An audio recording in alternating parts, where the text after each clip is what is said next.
हूं आपके साथ प्रेरणा शर्मा। आज हम जिस मुद्दे पर बात कर रहे हैं वो वाकई काफ़ी अहम है। अब यूं तो जब भी रोजगार या फिर प्रदेश के विकास के लिए कोई नई शुरुआत की जाती है तो इलाके के लोग खुश होते हैं, विकास और रोजगार की बातें की जाती है। लेकिन आज की कहानी में जो आप देखेंगे वो वाकई सोचने पर मजबूर करती है। क्या कोई नया प्लांट किसी के लिए परेशानी भरा हो सकता है? शायद नहीं, लेकिन अब जो आप देखेंगे वहाँ कुछ ऐसा ही हुआ है। देखिए ये खास रिपोर्ट। ये उस गांव की तस्वीर है जिसका नाम गया, जमीन गई, ग्रामीणों का रोजगार गया। जी हाँ, ये जैसलमेर का जोगा गांव है जहां देश का सबसे बड़ा लाइमस्टोन प्लांट है। 33 साल पहले यहां एक बड़ी फैक्ट्री की स्थापना हुई। Rajasthan state mines and minerals द्वारा इस गांव को गोद लिया गया। ग्रामीणों ने जश्न मनाया, सोचा चलो अब रोजगार की राहें आसान हो जाएंगी, घरों में खुशहाली आएंगी।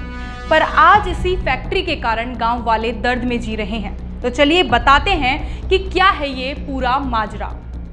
साल 1988 में जैसलमेर के जोगा गांव के पास लाइमस्टोन के खनन के लिए प्लांट की स्थापना हुई।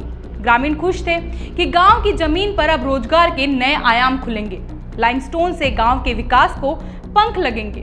पर गांव वालों को आरएसएमएम से जो उम्मीदें थी वो सब धराशायी हो गई। आज जिले में सबसे ज्यादा टीबी के मरीज जोगा गांव में है। रोजाना ब्लास्ट होने से गांव के घरों में दरारें आ गई है। पशुओं की आए दिन मौत हो रही है। 12 गांव की खेती के लिए उपयोग में आने वाला खड़िन यानी जहां बारिश का पानी संग्रह किया जाता है, खत्म हो चुका है। इतना ही नहीं, गांव वालों के अनुसार खनन के कारण उड़ने वाले महीन पाउडर के कारण खेती पूरी तरह से खत्म हो चुकी है।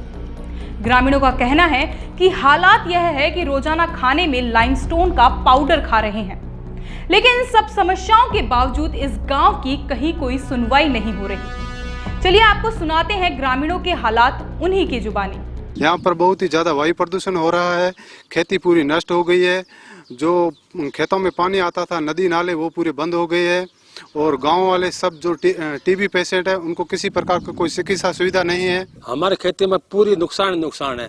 आज से 33 साल पहले आरएसएम आई, तब से लेके आज तक जो हमारी जमीन पुराने जो बरसात से खड़ी भरते थे, हम गेहूं वगैरह बीज थे, आज वो नील के बराबर है। प्लांट लगाता, लोगों को उम्मीद थे कि हम कुछ न कुछ, हमको हमारी जमीन तो चली गई पर तो कम से कम मिलेंगे, रोजगार तो मिलेगा। अब रोजगार सबसे बाहर 90% बाहर के, यहाँ सिर्फ ओनली दो आदमी परमानेंट है जो गांव के, बाकी सब स्टाफ बाहर।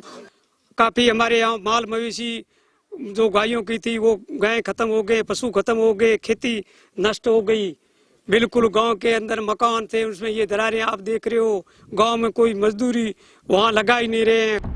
गौरतलब है कि 1988 में जैसलमेर के जोगा गांव की राजस्व भूमि पर लाइमस्टोन की पर्याप्त मात्रा के तहत सरकार के उपक्रम Rajasthan state mines and mineral limited द्वारा खनन शुरू किया गया।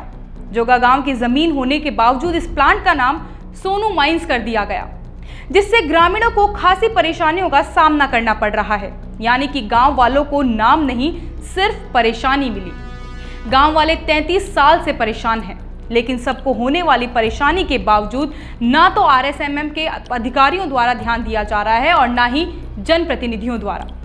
ग्रामीणों द्वारा बताया गया कि जब कभी आरएसएमएम के अधिकारियों ने इन समस्याओं पर चर्चा की जाती है तो अधिकारियों द्वारा ग्रामीणों के साथ दुर्व्यवहार करने के साथ ही उनके खिलाफ मुकदमा दर्ज करवाने की धमकियां देकर डराया जाता है। चलिए आपको यह भी बताते हैं कि इन सभी पर एसडीएम का क्या कहना है।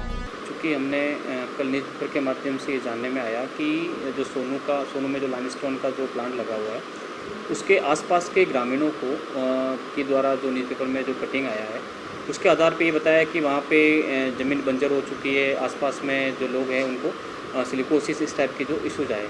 चूँकि ये प्रकरण हमारे पास अभी आया है, मैं इसका एक बार इसको आरएसएमएम से या फिर हमारे कंसर्न जो टीम है वहाँ की लोकल पटवारी ग्राम सेवक, उनसे पर जांच करवा रहे हैं और ऐसा कोई इशू होगा तो प्रकरण बना के उनके डिपार्टमेंट को भेजेंगे। जोगा गांव में परेशान होते ग्रामीण ना तो खेती कर सकते हैं, ना पशुओं को पाल सकते हैं, क्योंकि आए दिन लाइमस्टोन के खनन के बाद होने वाले गड्ढे व अन्य कचरे के कारण पशुओं की मौत हो रही है। वहीं माइंस में आए दिन ब्लास्ट होने के कारण अधिकांश घरों में दरारें आ गई है। हमेशा डर के साए में जीने वाले ग्रामीणों की इस विकट समस्या पर कोई सुनवाई नहीं हो रही। यहाँ तक कि आरएसएमएम द्वारा गोद लिया होने के बावजूद डीएमटी फंड व सीएसआर फंड से गांव में कोई विकास कार्य नहीं करवाया गया है। नमस्कार।